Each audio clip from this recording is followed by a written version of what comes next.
Hello and welcome back to the next open mic. Yay. Yay. I love begging for an applause. My name is Jason Montgomery. This is Open Mic. This is a open mic with a feature. Our featured reader tonight is Catherine Weiss, who is here and with us. I don't know why I always put the hard V on your name, but I do. Open Mic is a open mic with a feature that is brought to you by Attack Bear Press in partnership with Holyoke Public Media. We are very, very happy to partner with Holyoke Public Media to bring you this evening. Just a couple notes on the evening and the space. This evening is recorded for rebroadcast on Holyoke Public Media. If you have an issue with being recorded for this evening, please let us know. We'll see what we can do about editing you out of the final presentation. We ask that everyone read about 5 minutes, and then after we get through the list, we will then bring aboard our feature, and I'll make chatty between the people who are talking. This is funded partially by a grant from Mass Cultural and in partnership with Holyoke Media. I've said it now twice, so I try to hit it 3 times every night. First up to bat, welcome Brett. Brett.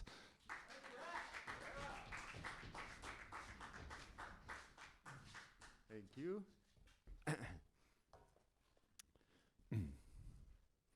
Perfect.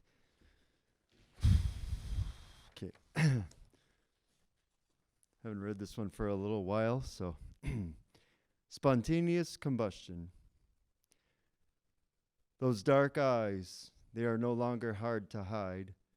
Though on that day, when everything seemed to black out, when the light switch to hello life got turned off, sinking stone, inertia of the soul, a boulder falling into the heart's place, stomach so tied in knots like fatal butterflies, wishing to tear out from the body the feeling of that fear, somehow finding strength to cradle the horror as though it were my brother, embracing this child who must learn to forgive. He lets me hold him every now and then, allows me safely into his realm of panic and fear, so every day in life, any burden I can bear, carry and conquer, as love heals this demon forever, moving past that broken place in time, putting back together those lost pieces of life that were once shattered, now learning to be a better reflection in life's mirror, because for some beautiful reason, all my mind could picture during that violent storm were trees, seeing mostly the tops of trees, as if the soul had eyes to see beyond what it had known, passing through the clouds, sunsets, and dark nights to come. Could you ever know how my insides held to the moon to help vacate the pain? So lonely, she became an anodyne, though unable to catch all the tears that were cried, endlessly falling into a water well of deep wishing, where I must keep swimming, not let sorrow drown me, become a dam, walls holding back a raging river of emotion.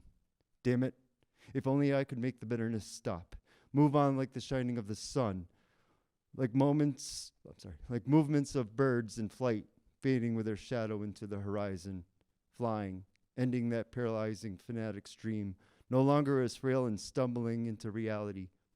To know the confluence of truth flows life's river to freedom, breathing, singing, setting the soul free from that ornament of pain you left hanging.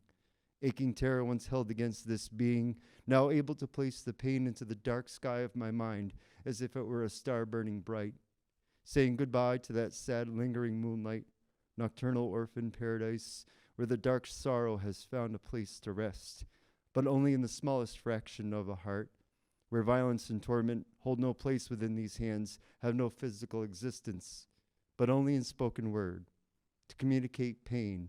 Now see, as the walls of this dam are crumbling, only love flooding, flourishing, courage keeps on swimming, because my best definition for fear is weakness, especially when someone else's collapsed dream of life is forced to become your own nightmare.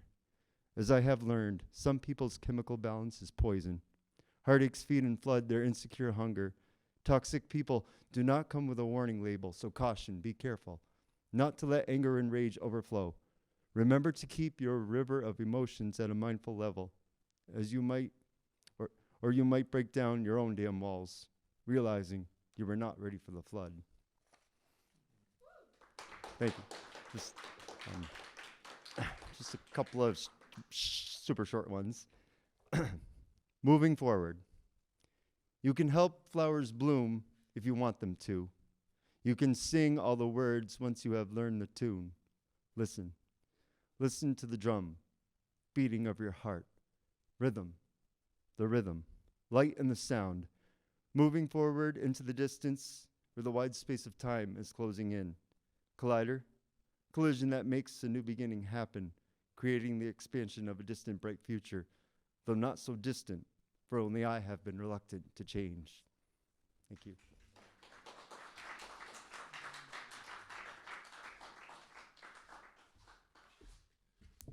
Thank you, Brad. Again, my name is Jason Montgomery. This is Open Mic. This is an open mic with a feature that is brought to you once a month at a random spooky time that we don't particularly tell people about because we don't do it on the same day. So if you wish to know when this happens, you're going to have to follow us on social media.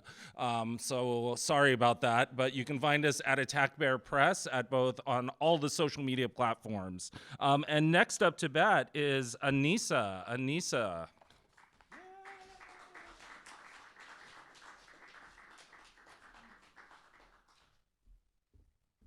right. So I've been blessed to have had hold on.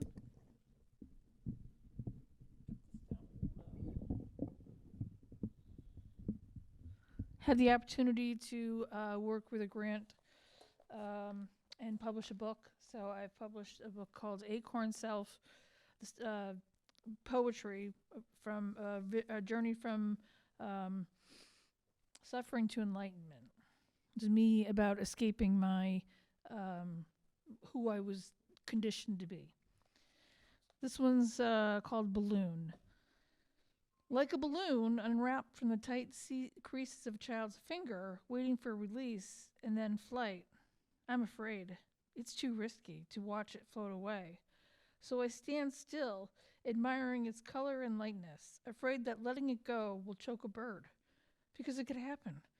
Do I really believe that the winds of change desire my sail? I have built a heavy anchor, but only have a few sketches of the ship. No ship, no journey. Otherwise, I would stand still with a well-anchored kite. Still, my heart leaps to watch the balloon sail. Softly, serendipitously, I get on my sail and ask for recognition and approval from my heart's bankers. Most are busy in long meetings of their own. One attuned, available, and educated of me and my muse can't be more right than all these busy beauties who daily tread the precipice of fear with the responsibility of motherhood. This invitation to leap past their fears seems my luxury of stalwart emotional need. Because a bird could choke on a balloon. It could happen. Pausing with balloon in hand. Perhaps it is that this language is failing. It doesn't seem capable of explaining this still desire. Perhaps a picnic or a parade would better serve my pitch. Perhaps I need you to approve what I seem to already know. You, my jury, must assent.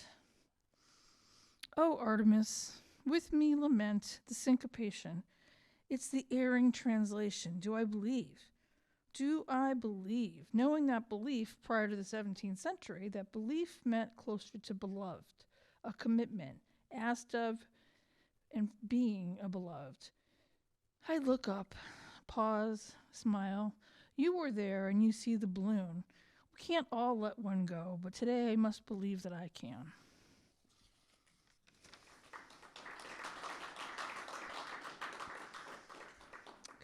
And I'm sorry. I have a bit just on poetry itself.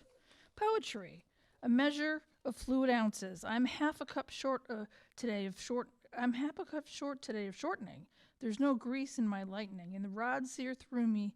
This is the price of celestial awareness. Protection comes from knowing the smallness of my feet. of knowing I am but hoarfrost, grateful to be hoarfrost, grateful for the wonder and splendor of heat. Again I search for authenticities within myself. Wherefore art thou, self? I reflect me and all I keep company with, and sure they find me weird in the best way. Who else ponders the ethereal epistemology like the way I do? Held a slave to my senses and awareness. And one fluid ounce, this is the last, I'll be quick. 1 fluid ounce at a time. February is here. Who knows the songs I'll sing for this? Their bass lines are like strong ocean waves we all surf. A good drummer can drum the tide and let it reach the beach unseen. Coldplay on New Year's Eve 2012. The first to swim strong strokes in their leap year. Hooray, it is a year to celebrate the eccentricity of time, gathered and sown, a pocket ignored, except that the seams of this month are gathered in, hanging inside out quietly off the groovy shirt of time. We don't even know if it has any color until the clock strikes 1, the bun is done, and here we are to walking the seams, ironing the blouse, turning the pocket in and the disco light on. We each have our own February 29th, and it turns out once inside, we can be jumped into it. It holds us for our moments. If we notice that we can educate, demonstrate, fornicate, communicate, or dare to legislate, we will probably spend some time noticing. If we feel the comfort of casual breath and probably have noticed these things already, if we feel our muscles contract and our senses turned over just now, and then we have some breathing to do. And if we look up and stay stuck, the clouds might know us by name. If we look out and meet the eyes of a kindred soul, we may name each other. We look in and see pain. We may throw out bad fish until they are all gone, and then get to paint a mural on a freshly bleached blacktop. If the blacktop is not our friend, perhaps we'll sow a garden. And if the flowers won't grow, perhaps we'll dig a field. And if that field isn't ours, maybe we'll go to jail for the plain insanity of having no field to dig in. At least that's what this Mick would do, without any green to be seen. And Father Time, if you please, let poetry be my addiction, 1 fluid ounce at a time.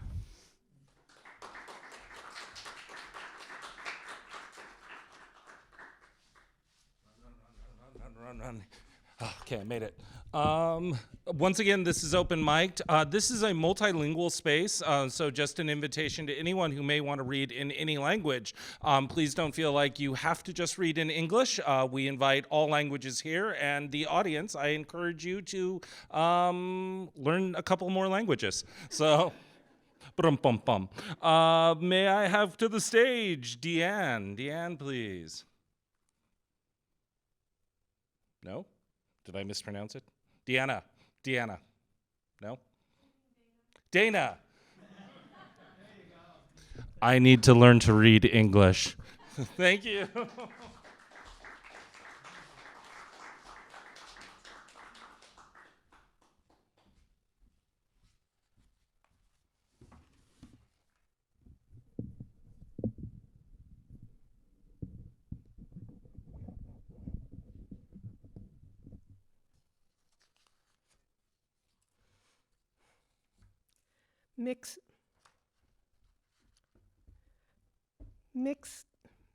Mixing chopped meat.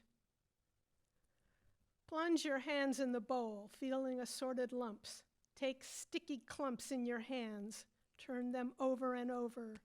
Pat, palm, squeeze strands between your fingers. The latter is strictly speaking unnecessary but compelling. Gunk sticks in your ring, which with foresight you could have removed.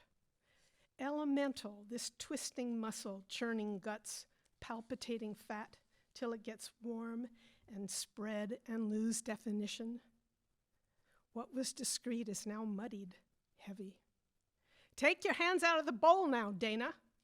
Some parts of the past are indigestible. From here, I see my childhood as through the wrong end of a telescope. No need to churn it up now. The woman in the window making sausage flicks her wrist, twists the bulging translucent pig gut into a link. It's packed tighter than a cigar and cut off as surely as a gorgon's snip. Sausage frying in a pan curls, writhes like a snake trapped in a too tight skin. Boiling sausage bloats. The pot shapes the water, but the casing bursts, emits a grease slick and a vomitous constellation of accreted bits that resist breaking down. Matter is neither created nor destroyed, but what about thoughts and feelings? Can the heavy part that was never material in the first place reappear in a person who, for a glorious instant, is happy? Can it dance a jig or land on a lily pad, swim, love, be loved? Can it stretch into a bridge sturdy enough for immigrants to cross? What about immaterial stuff that in the long run seems inconsequential? Can some of it be sequestered, destroyed, or lost to time without the entire fabric losing integrity? Must everything need to be able to be reconstituted? Must it all still be there? My mind is clotted with things overlapping, choking one another, battling to stay relevant. Popeye's multiple fists flying in a cloud of dust-up. Cartoon characters bumping into each other, rubber necks and torsos, entwining each other's suddenly elongated body like bittersweet. Archaic words insist upon slapping themselves into the action. Some I've never used or only seen in print. Ones I don't really truck with. Okay, I whimper. I'll make a compendium of all of what's stuffing me like organ meat, dense and too red. I'll let each thing be a run-on, but I might circle back. I'll start with the B's. Beelzebub, boisterous, bubbling, burbling, bowels, bent over bowl, blistering, burning buns, bulbous piles, bottoms up, belligerent, bilious belly, bastion of brew spew, beneath, beside, behind. Oh, enough already, off with my head. And I'll do one shorter one, flying cow. Galloping silently till we tipped over, rolled onto our backs and cried, "Uncle!" Mother came for us then by the water trough, whisked us away from the sight. She could not save us till she stowed us back in her belly and scattered knuckle bones to confuse the universe into running in reverse.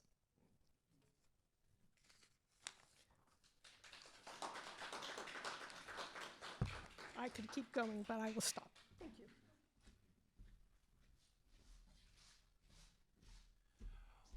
Once again, this evening is brought to you in part by a grant from the Mass Cultural Council. So that's two. I've said it twice now, so they can't accuse me of not saying it. And with that, Eric.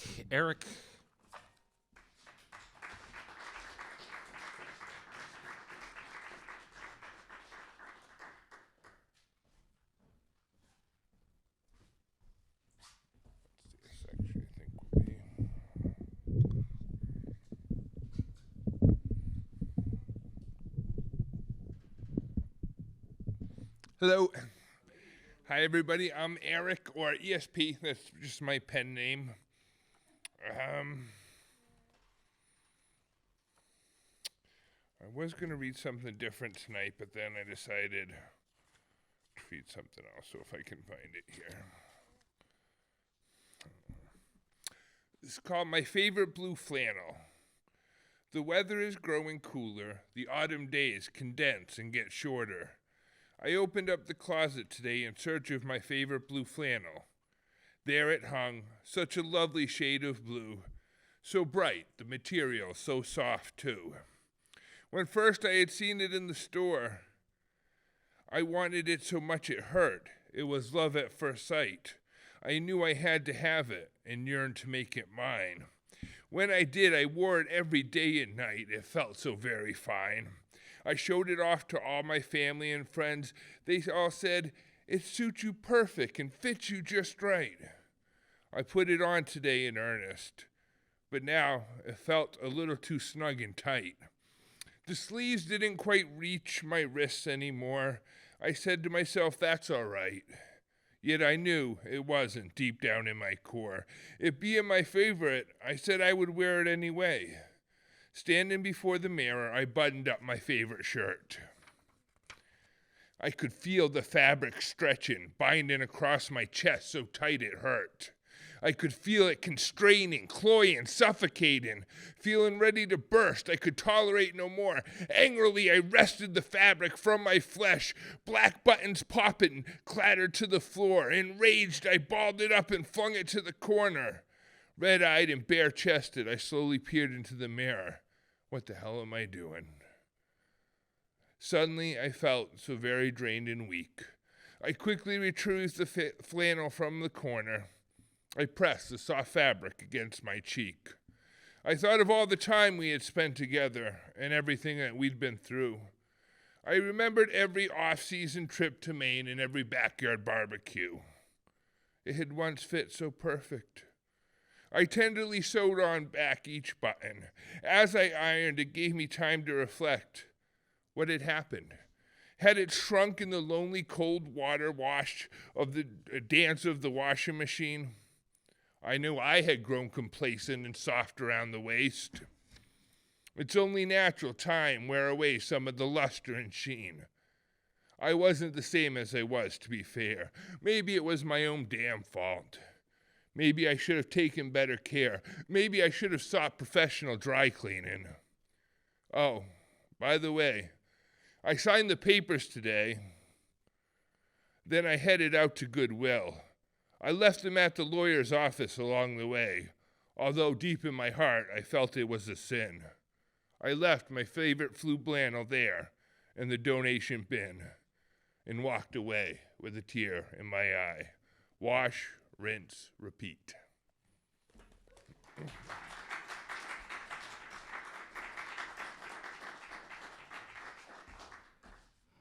And speaking of repeat, I will repeat myself one more time.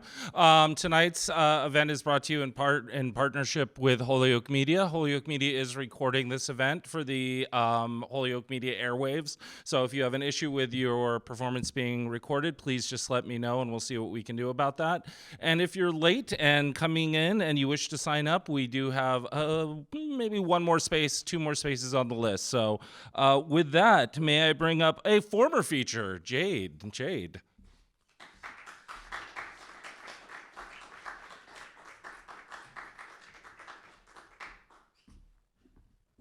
Thank you. This is my favorite part of the month, pretty much. Love letter in 5 parts.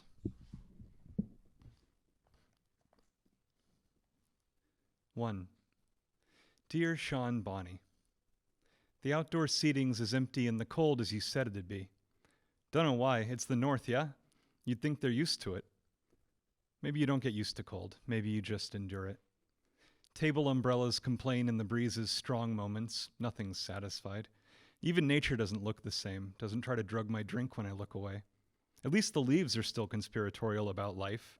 Dead? Fuck off, waiting to feed the next set. Guess you know all about that, though. And suspicious if you listen too long. Times like this, I don't even miss you, almost. Like, the world could be doing without that urgency. Like things could shiver apart, the slivers twist, careen into their final fizz, and then there'd be an end to doubt or pain. Don't worry, I'm not giving up. I'm not even really complaining more than I'm tracking whatever this inner change is across my emotional states. It's a subtle tilt, just enough to fuck the landscape I'm used to navigating and leave my usual connections broken. Having so much trouble putting a name to it, but it's pulling me away from these relatable haunts. Feels like distance from your work. Feels like some kind of betrayal, like I'm a traitor to the real us behind their borders if what I say next is true, but God help me, I think I'm happy.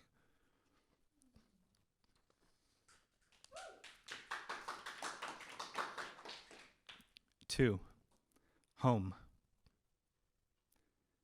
You finish making leftovers, and I find you here, and lie down, and you know I made friends who disappeared, which becomes okay, and the world goes, reduced to completeness, and there's nothing but its love.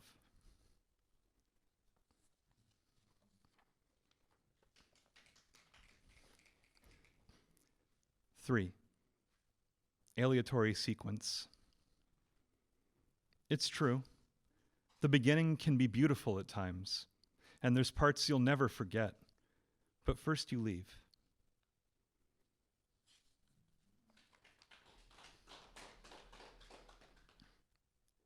Four, Sistina about how goddamn much I love my life. I like to write about love because it feels good. But is that dumb? Really, I get guilty about this like it's some bribe, like it's an effort to suborn the holy light of the poem in a mad rush for false completion, to record and reheat experiences of the world like they were stale pizza.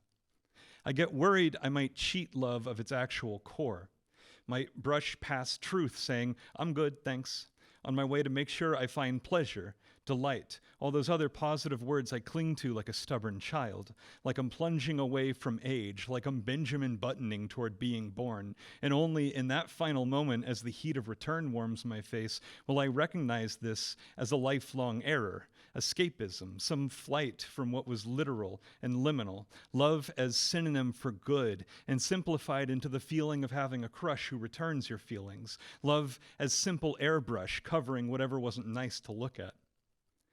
But again, I'm stubborn. And when I question a choice, I don't stop at the downsides anymore. I ask if it feels good, if there's heart, if there's heat. I ask if it's true, if it heals, if there's power, if it reduces inflammation like a clove, or if it sets the bonfire alight. And what I find is that love is my entire light. Those things which hurt best with it. In sleeping minds waking uprush into the world above, I come from love to love, reborn each day into this life I would choose every time. This field of wheat in which I find the harvest I have sown, have found it to be good, and not just good, but worth each and everything that led me here at last. Yes, the slight tremors from what I tried or did. Yes, how they cheated me of 30 years and try to cheat me of the rest now too. Yes, that night when I had no escape. Yes, the worst, the cold rush and the blood, the hate, the fear, and what couldn't be borne by so many of my friends, and now those friends I bear alone. Yes, love is not always good, but in the overbearing rush will hold, will be in any dark a light, will see from every hurt my hope reborn. Love, my love, will heat pizza for you, and with every unearned dawn I'll search until I come to love.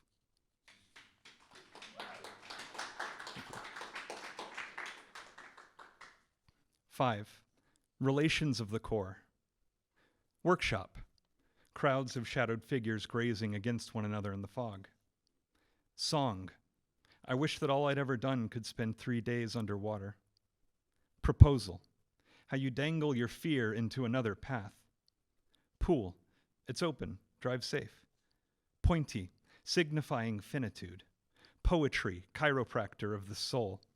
Partisan, to withdraw generosity from the eyes. Language, the little flitty things inside your head. Love, I saw it in your hands, the net, the sand. Thank you.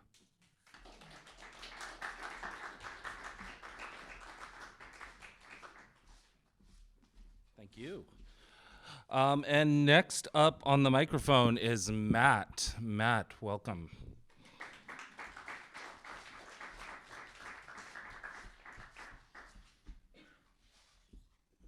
Seems pretty good.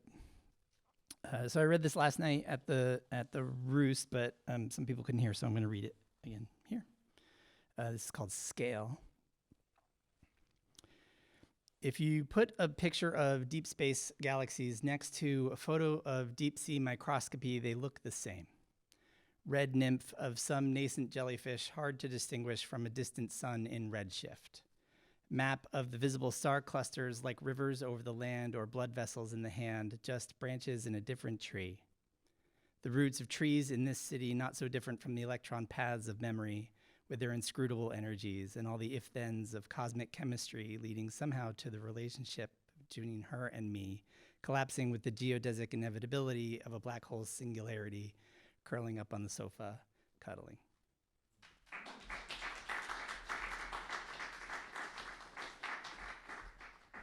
Thank you, Matt, and welcome.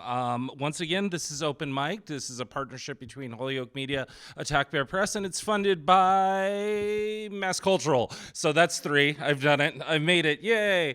So next up, can we have Bill? Bill.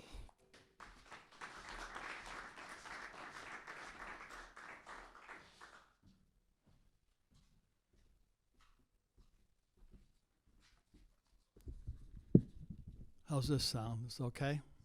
All right. Of course, it's just in between my reading lens and my distance lens, so it's a little difficult here, but I've got two poems. The first is titled, Lay the Children Down.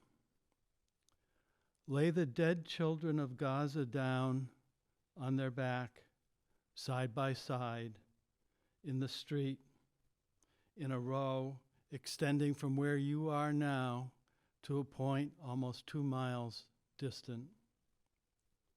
Walk along that row.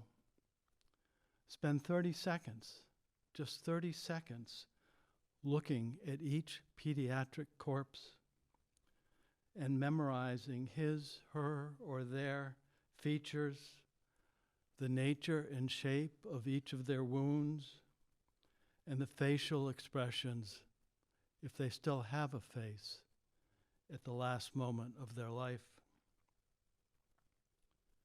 Just 30 seconds each, and it will take you 50 hours to reach the end of the row.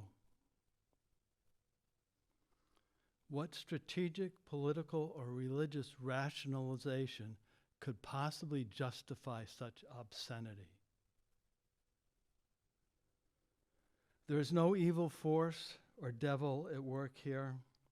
It's just old men in positions of power, vying amongst themselves for ever greater dominance in a futile attempt to fill that inner emptiness that masquerades as grandiosity. This contest of old men is a contest fought by proxy and paid for with the lives and bodies of individual soldiers, civilians, and children, and justified with lies, marketing, and propaganda that dupe otherwise decent people into believing that another group of people is responsible for their personal experience of pain, loss, and grief, and never attained hope for a better life tomorrow.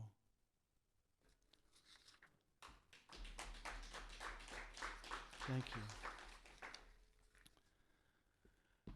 This one's called 6,000. Today, the number is approximately 6,000 dead children will not bring back to life even one of the 1,400 murdered Israelis, let alone alleviate the misery of those destined to live with a leg blown off or a face half melted from the heat and blast of a 120 millimeter shell fired point blank from a Merkava tank into a busy hospital ward where babies are already dying because their incubators have no electricity. Or to live without ever again feeling the love of my parents, whose intact bodies will never be found, only smears of tissue and fragments of DNA scraped off the concrete rubble of the 10-story apartment building, collapsed on top of them. There is no moral equivalency in death. One more death is one more death, period. One more body piled on the pyre of human hatred and brutal aggression. If it were me, missing a limb, or someone I love, or the opportunity to live a life free of oppression and filled with hope for a better future, what would I do? How would I calm the never-ending torment of pain in my heart, or quell the endless replay of seething violence in my brain, seeing again and again in the eerie quiet of burst eardrums the slow motion separation of a head into atoms, bone, and blood? Would I swear vengeance in a futile attempt to exorcise the grief of unbearable loss by driving a knife into some anonymous person's chest? Would I lose all sense of rationality and responsibility for the well-being of my human brothers and sisters in an orgy of blood and murder? I think, to be honest, there is a genuine possibility that I am not made of strong enough stuff. And in a moment of weakness and devastation, I might let my pain override what I know is morally right, and in so doing, guarantee the continued cycling of violence, wheeling and re-wheeling across the brief and transient arc of human history.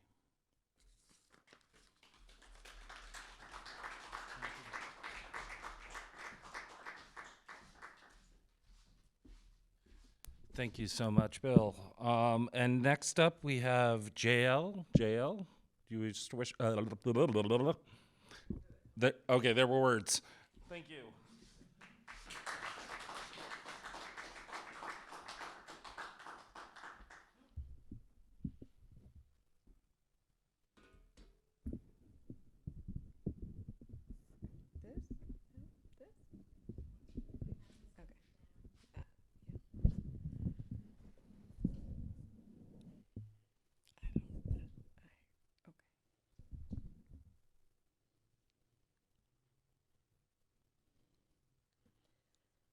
I'm not good at time, so. You have all the time in the world. Okay. You mentioned, okay. How to fall or how to turn good hair and your inappropriate relationship with your 11th grade Spanish teacher into survival. Browning leaves remind to love hard and fast or not at all. Crisp morning air loudly whispers, breathe and breathe.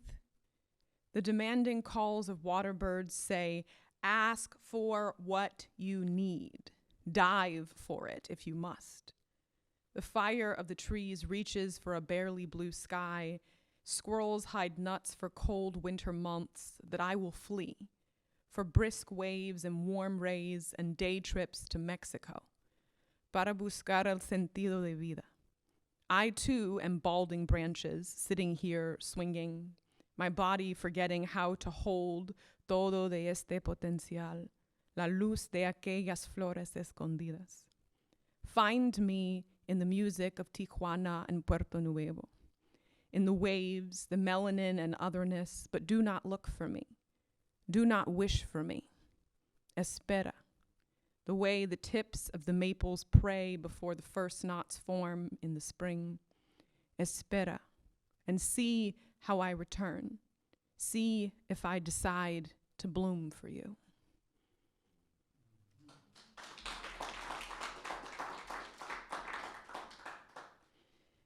Stationary envy. The weeping willow tree has been allowed to grow unencumbered in the front yard of the Victorian house for its entire life. It weeps in full view of the street, and no one brings finger to lips to shush it. No one looks away or stares. Its display is often called beautiful. What a beautiful tree. It has more rings than I do, and every so often it gets a new one, perfectly fitted to its trunk. People come close to it, sit in its shade, without worry that it will somehow overtake them. It has been alive longer than I, without fear of being cut down. Children, who do not know better, sometimes tug on its leaves, swing on its branches even, but as they grow, they learn to respect it. The weeping willow tree cannot go anywhere. It does not need to. It is always safe in the front yard of the Victorian house, weeping in full view of the street.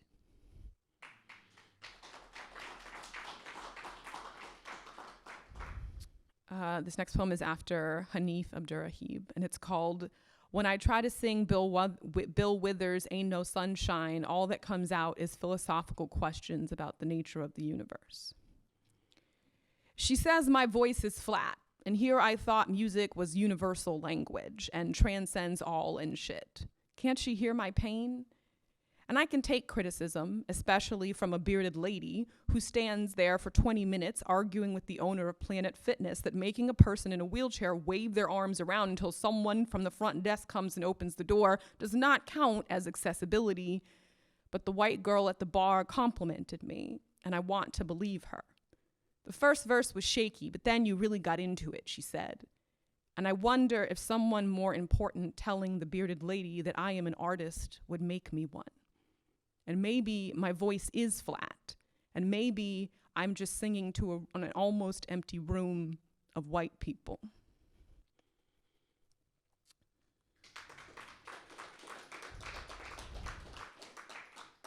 Okay, and then the last one I'll read is a Chazal for the little girls who came out to the moon first. Chazal for the moon.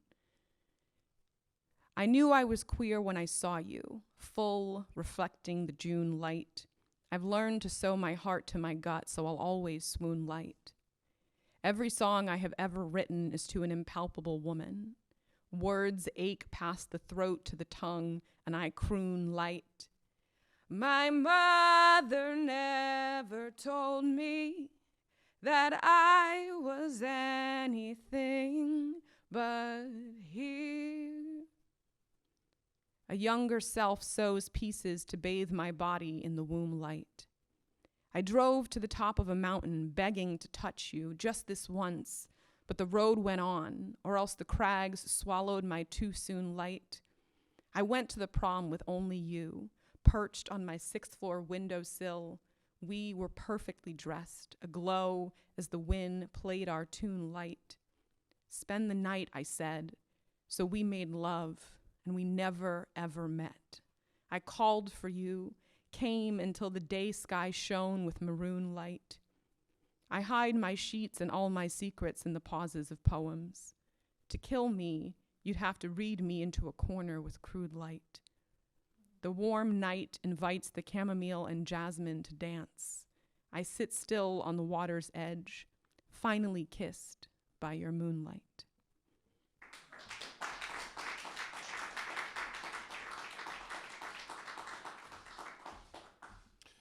Thank you so much. And now for a very special Attack Bear Press announcement. I'm going to ask Alex Woolner to come up to the microphone.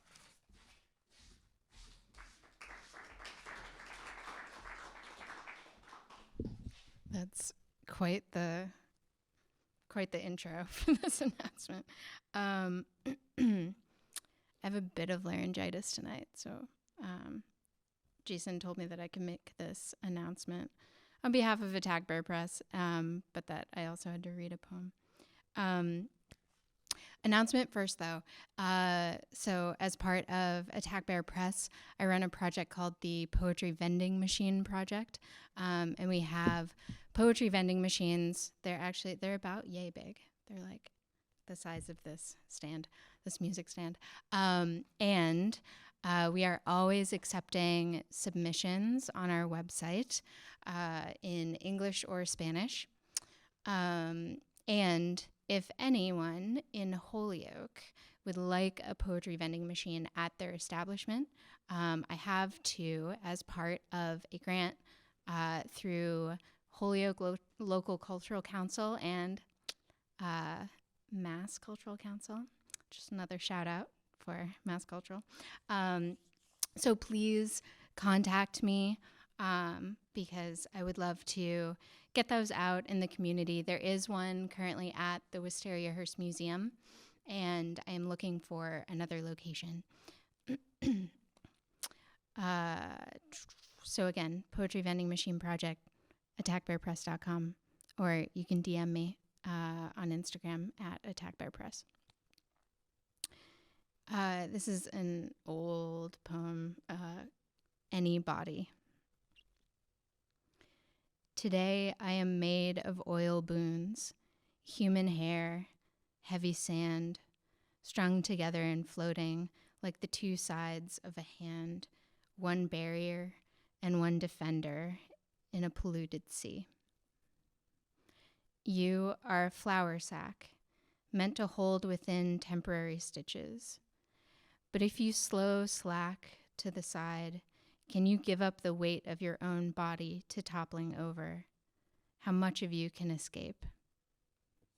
Thanks.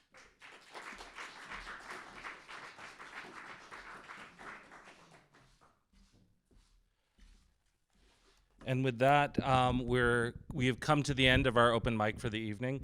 I would like to thank everyone who read tonight. And now I do this faux thing where I'm like, oh, would you mind if I read a poem? Like you have a choice. So I'm going to read a poem. This is a poem I actually have never read. So yay. It's not new, but it's never been read. Ever. Armageddon Games. My son asked me, as we settled into the after-dinner quiet of being, if when we played D&D again, could I make an apocalypse-level event? He wanted to run to the middle of a magic forest and build a doomsday bunker from obsidian so that he could watch the end of the world from its highest window. I thought about all the apocalypse things I could make a game out of. Zombie hordes, dragon fire, or evil wizards. I thought about all the ends he had lived through in his 12 years. There had been the cataclysm of disease. For 3 long years, his little world of lunchboxes, playgrounds, and classrooms ceased to be, only to be replaced by mass face, self-test, and dead aunties no one seemed to care about. Smoke days have become an ominous routine as the wildfire holocaust relentlessly sweep through California, scorching the land year after year. The acrid scent of smoke permeates the air, lingering like a haunting presence. And amidst the chaos, there are the echoed rantings of sad but powerful men. Their words, fueled by anger and discontent, reverberate through the air. Their voices carry a certain charisma, drawing in the sad with promises. His world has ended more times than it began. I want to build him a tower of obsidian and clay, a place free of Armageddon games.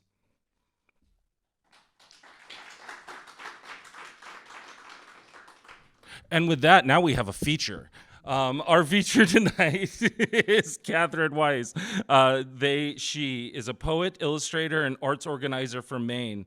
Their poetry has been published in Tinderbox, Up the Staircase, Fugue, Perhappened, Birdcoat, Bodega, Counterclock.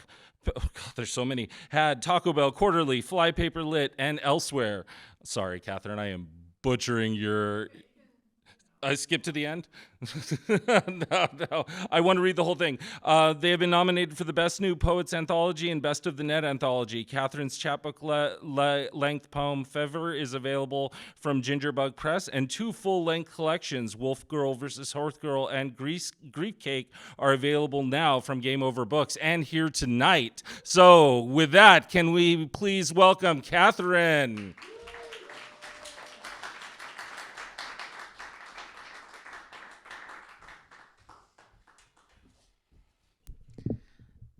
Thank you, Jason. Hello. Hello. So I do have 2 books I'm going to read from, and then I'm going to read some new shit. Can everyone, is the sound good? Yes? Okay, great. I'm going to start with a couple from my first book, Wolf Girls versus Horse Girls, which is like about middle school and then like the shit that happens after middle school because of how messed up middle school was. But this first one is called Non-Binosaurus Rex. 1. In 1869, Edward Cope discovered the Elasmosaurus. But in his haste to publish before his rival, Cope reassembled the aquatic dinosaur back to front, head attached to the tail instead of the neck. A blueprint scrambled in the confusion of passing millennia. 2. When I was a girl, I assumed I would grow up to be a paleontologist. mostly because I wasn't aware of all the other options, or how it would eventually feel to dig and dig and dig only to uncover something obsolete, some stone-formed body, a few pressure-crushed fragments destined to be cobbled together into a guesswork construct just so mankind can pretend they found the whole monster, earned the right to name it. 3. My 5th grade crush asked me out by leaving a clammy palmed message on our family answering machine. I refused to call him back, even though 110% of what I wanted out of life at the time was to be publicly adored by this specific boy. Instead, I practiced the piano melodramatically, one half a wistful duet until bedtime. 4. I feel a bit like the Elasmosaurus, like maybe I got myself largely correct but also fundamentally backwards. 5. When I was a girl, I assumed I would grow up to be a woman, mostly because I wasn't aware of all the other options, or how it would eventually feel to dig and dig and dig, only to uncover something obsolete, some stone-formed body, a few pressure-crushed fragments, destined to be cobbled together into a guesswork construct, just so mankind can pretend they've found the whole monster, earned the right to name me. Thank you.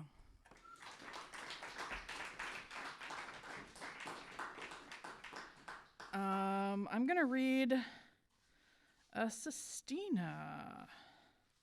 In fact, I kind of feel like I'm going to read 2 sestinas tonight because I wrote one this afternoon and I'm going to read that one later. But first, somewhere, I'm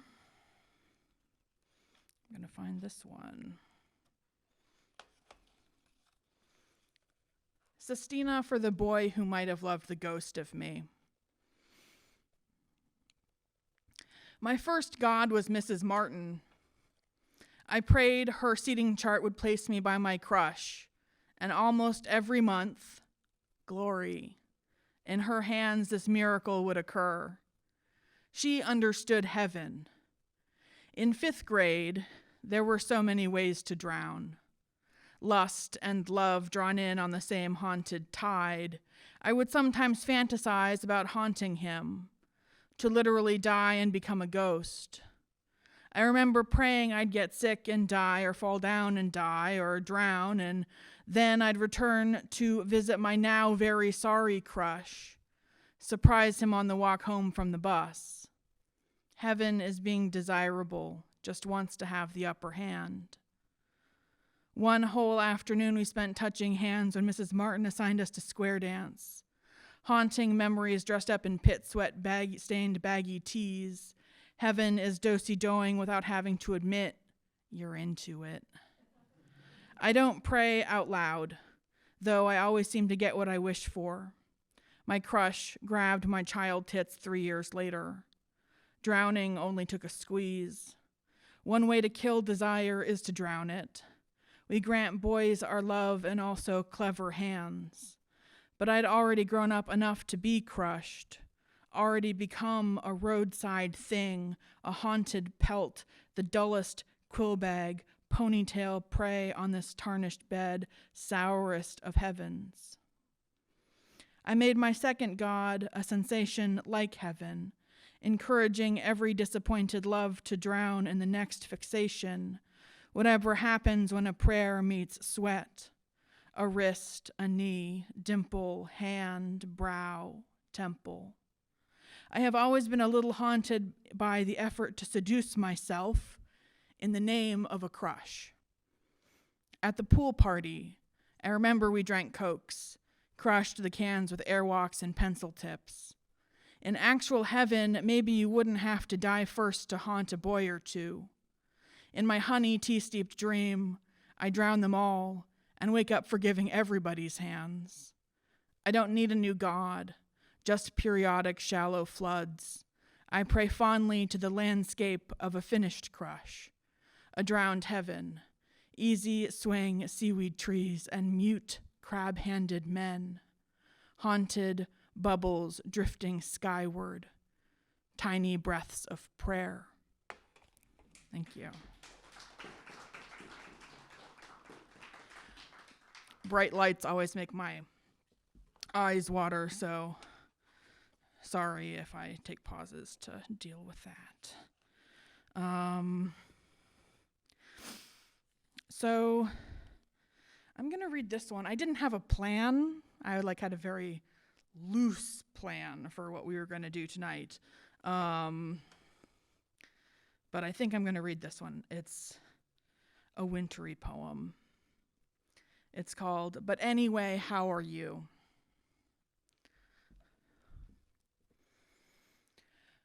I seem to be doing this thing lately where I preface the answer to, how have you been? By saying, I'm sure this is just the depression talking, but before I launch into some overwrought discourse about bees and ocean acidity and how photosynthesis works, though I do not know how photosynthesis works, to lament our dying planet and how humanity is doomed. And then I explain that it occurred to me the other night, after watching too much Netflix, that all the art that's ever been made throughout history will stop having significance the moment nobody is left alive to argue over it.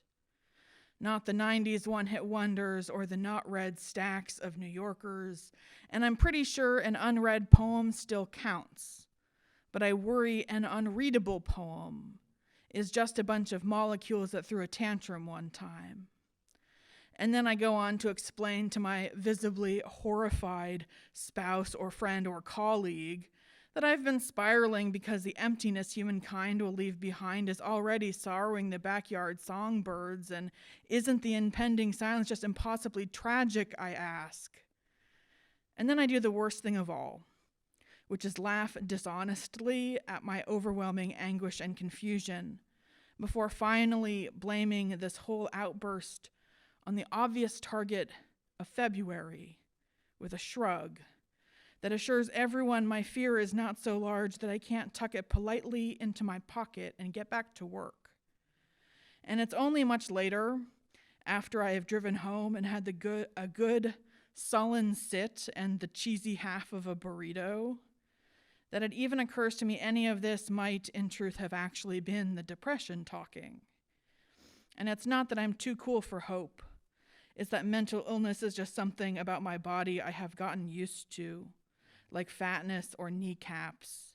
But sometimes there's a sunny patch of snow over by the fence, and I am alone in the kitchen for a minute, neither sad nor unsad. And then I remember that eventually there might be thaw. Thank you.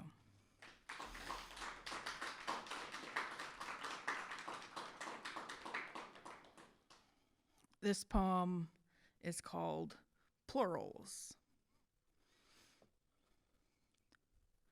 I've always liked a good, fancy plural. Attorneys general, poets laureate, captain's crunch. I like to Google my name and see all the Catherine Weiss, the mommy blogger, the fine arts model, the civil rights lawyer. And then there's me, who was once so infatuated with the boy that freshman year I took a frigid 4-hour bus trip to hang out. And when I knocked on his door, he was holding a sign that said, "Welcome, Catherine," decorated with exuberant squiggles. His expression, crumpled like slush, sluicing off a windshield, believing he'd been texting with a different Catherine. Another superior Catherine. I watched both our mistakes untwist his joy, and never have I wanted more to exchange who I was for somebody else. To fling open the hatch and say, "Welcome, other Catherine, you can take it from here. This is the one we love." He's about to invite you limply inside, and you will stay, of course, unwanted as the clumps of snow clinging to the bottoms of your pant legs. Later, he will shrug the poster board into your hands. do with that whatever you want. Thank you.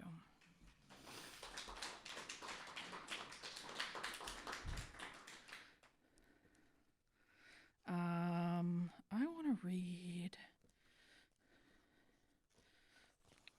Where is it?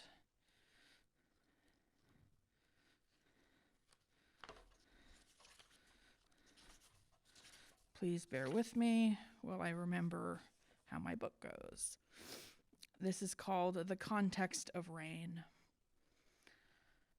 When I say I'm tired of all this shitty weather, I mean I'm bored by the concept of trauma. I don't want to talk about Casey Affleck. I don't want to pine for sun. Once, I choked on a piece of steak, but I don't remember the part where I lived. I can still see the blurring plate, the rough carved table, scarred, steady beast, the adults all set around it like furniture, the space between all of them and me. I must have coughed up the half-chewed meat, apologetically, dirtying a napkin. At night, I have anxiety about drowning in my own lungs. My therapist believes there's a good reason water makes me nervous, but I think it's just a thing to worry about, like home invasion or the plague. Comet Shoemaker-Levy 9 dove into Jupiter on July 16th, 1994. The impact was a momentous scientific occasion. Every astronomer knows where they were when she was swallowed up, like the Challenger or 9/11. Imagine, you need oxygen your whole life, or you die. Imagine being alone inside a planet so big and so red. Thank you.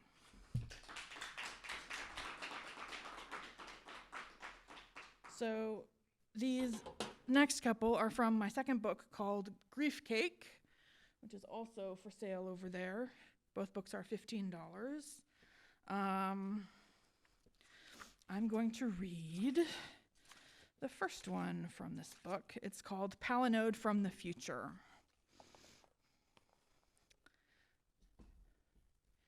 Everywhere, a listening device. I am flexible, a rubber band wrapped several times around a bluing index finger. I am too attached to the photogenic parts of life for this to be the apocalypse. The well-plated meals and the 2-year-olds in little sneakers. It is only the end of the world as I have lived in it, which is a very small place. There are the woods behind my house, a cinema, restaurants in a couple towns, 2 libraries, several dozen people I have met and loved. The future will cut these tethers of mine one by one, until living is strange and intolerable. It will invent errands I won't know how to complete, but we will not be made extinct. We will invent new types of devices, and I will be there with you to exclaim, I love this, simply could not live without it. Thank you.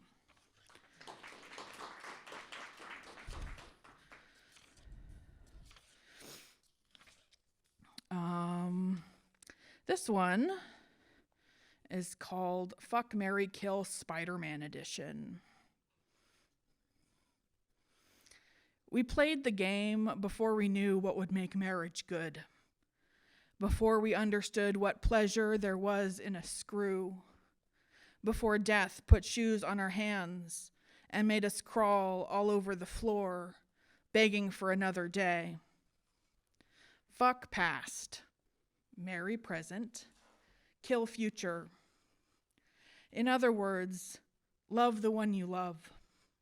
What we're not going to do is whine about what might fix us. Pick a city and quiet our hearts. Pick a person and shut the hell up about stuff that could have turned out different. These are the options. A 3-legged dog racing for a ball. Fuck red, marry yellow, kill blue. Fuck happy, marry alive, kill skinny. Fuck kill, marry Mary, kill fuck. It doesn't even have to make sense. All we get to do is decide to keep playing. Fuck Andrew Garfield, marry Tobey Maguire, kill Tom Holland. Thank you.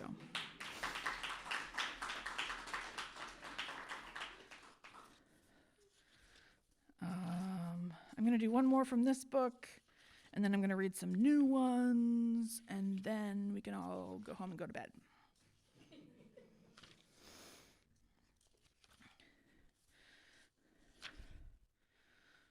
Okay.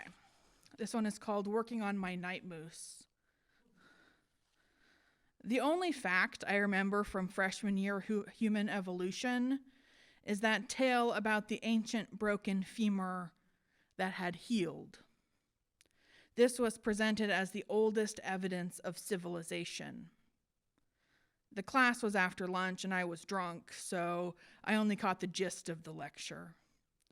That was the year I missed Thanksgiving because I was too hungover to get on a train, and that was also the year I bought 4 sterling silver Swiss Army knives with a credit card for no reason except mania. This is the year my dad left Thanksgiving to fly across the country because his mother is dying, and I bought a keytar for no reason. I don't get hangovers anymore, but I do lie in bed and worry about the thin veil between life and death. We get better, we get worse. Last night I dreamed a giant moose with shimmering rainbow antlers walked out of the ocean. My husband sings, "Working on my night moose," when Bob Seger comes on the radio. I want to keep working on my night moose. I want to live long enough to mend.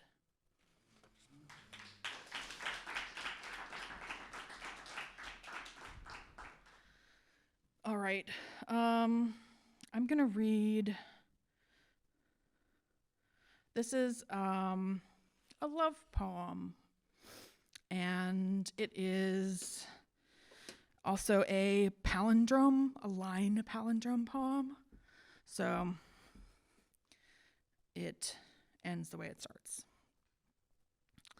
It's called "I Can't Know the Rest of Our Story, so I Write a Poem with a Predictable Ending."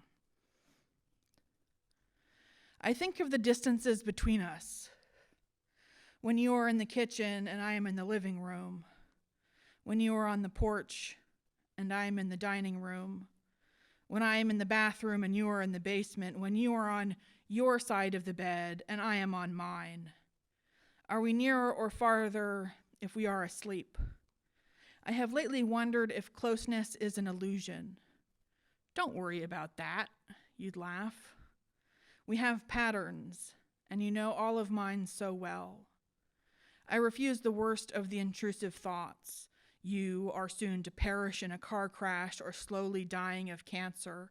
You are already ebbing away from me.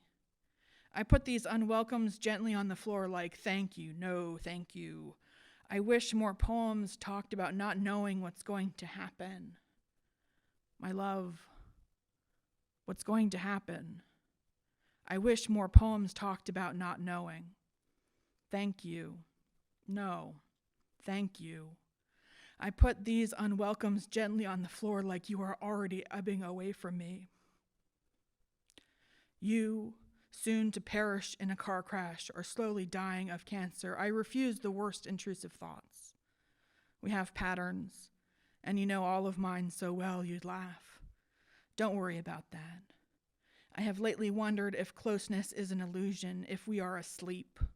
Are we nearer or farther when you are on your side of the bed and I am on mine? When I am in the bathroom and you are in the basement? When you are on the porch and I am in the dining room? When you are in the kitchen and I am in the living room? I think of the distances between us. Thank you.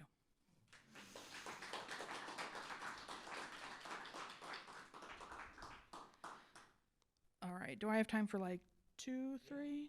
Okay, 2 or 3. Here we go. This next one I wrote this afternoon. It's called Sestina for the Cow. The meme is a cow at the edge of the ocean. The cow is looking at the horizon, apparently thinking about the profound. It's a meme because it's funny. It's funny because a cow at the beach feels wrong. Humor is incongruity, like saying, damn it, at God, or all the shit God hasn't done, if I were to believe. Though, were I actually a consistent believer, maybe I'd spend more time at the ocean instead of taking its scope as well as God's for granted. What was the cow really thinking? You could guess, but you'd be wrong. She's going, where the fuck is the grass? It's funny, but not funny, ha-ha, like you'd laugh. Funny in the way that the truth is funny, how my belief has blossomed. But the petals are wrong, the stems are broken. Now there is ocean where there should have been pasture, I think. I have fearful questions in the shape of God. Anyway, since we're talking about humor, my God, you ever hear the Norm Macdonald joke about people who go their whole lives thinking one way, but wake up and everything they believed was actually a lie? I feel like I'd walk into the ocean. Norm said, that's a go down to the rope store wrong. Go down to the rickety stool store if you're that wrong. I want to say, please lie to me about the universe. There's Atlantis at the bottom of the ocean. Humor is incongruity like farting because it's funny. Cows aren't supposed to be at the beach, so I believed. I've been in error about a lot in my life, I think. And about big things, too. How to think about the world, what people do. I've been wrong. Sometimes it feels like asking, do you believe in aliens or heaven, hell? What used to me is God, or do I have it backwards? Some days, nothing's funny. The juxtaposition's only harsh, drowning in oceans made of memes. I think I want to start over with God. Inventing one would be wrong, but kind of funny. The way the concept of belief is to a cow at the ocean. Thank you.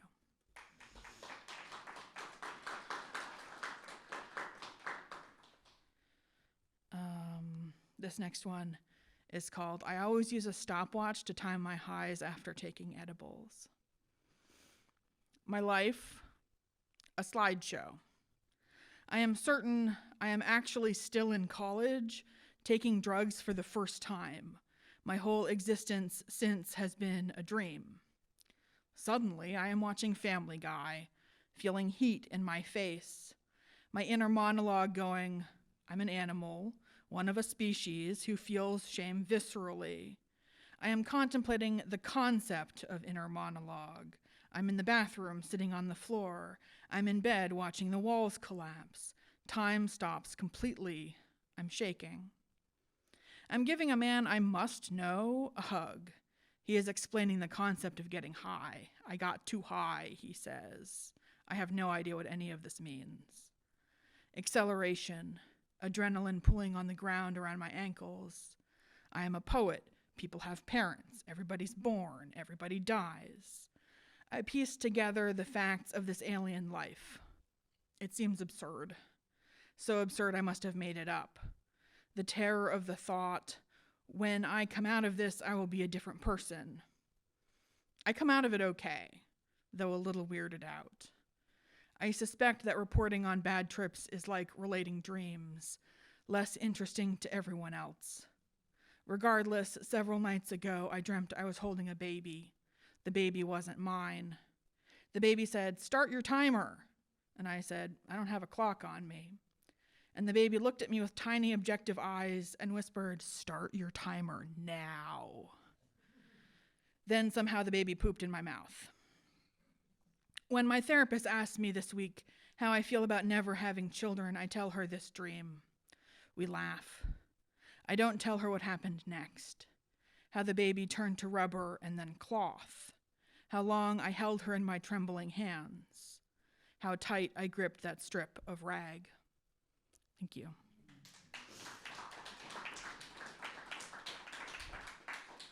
All right, thank you. This is going to be my last poem. This is called, I Bet I'm Going to Complete My Life Cycle at a Denny's. The way salmon go upstream to spawn. I'll slump onto my half-devoured Grand Slamwich, be gradually absorbed into the Denny's ecosystem. Fact. A whale fall like me would sustain the area theater kids for weeks. The first time I hold a baby, I am already 36. She is only 2 weeks old, with a scrunchy face and mealworm fingers, little arms conducting an orchestra of nobody. I decide I'm to be Aunt Cat, not the fussier Aunt Catherine. In the car later, I fight my knuckle of tears. I'm making notes for this poem in a document originally used to plan for a takeout order: sesame chicken, hot and sour soup, large pork fried rice, crab rangoons. I traded my motherness for a lifetime of restaurant food. Why is it so hard to keep choosing my choice? Maybe eventually one gets used to holding other people's babies. But I have this. I have you. Thank you.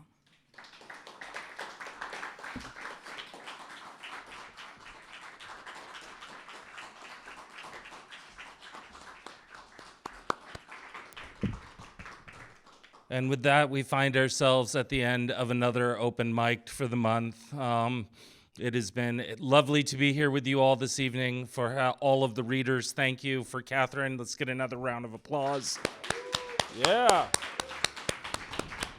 Catherine has books for sale right over there, and we'd like to thank each and every one of you. And Holyoke Media, a big round of applause. Yay!